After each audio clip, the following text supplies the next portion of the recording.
এশার নামাজ পড়ে কেঁদেছো, বান্দা নামাজের মুসল্লা যখন বসে যাও, আমি আল্লাহকে তোমরা বারবার বলো আল্লাহ আমার গুনাহ মাফ করে দাও, তারপরও আমি তোমাদের এই গুনাহ মাফ করে নিই।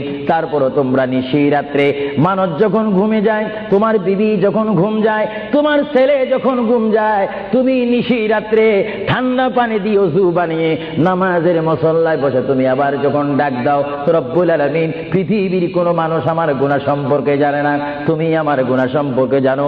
আমি এমন গুনাহ করেছি আমার বিবি জানে না, বিবি গুনাহ করেছে আমি জানি না। আল্লাহ তুমি সব কিছু জানো, হে আমার প্রভু তুমি আমাকে মাফ করে দাও। আমার আল্লাহ বলে তারপরও যদি তোমাদেরকে আমি মাফ না করি, তারপরও বান্দা তোমরা আমার রহমতের দরজা থেকে ফিরে যাইও না। আমি তোমাদেরকে হুকুম দিচ্ছি, ওয়ালাউ আন্নাহুম ইয যালামু আনফুসাহুম জাউকা, বান্দারে যদি গুনাহ করে ফেলো আমার রহমত থেকে মুক্ত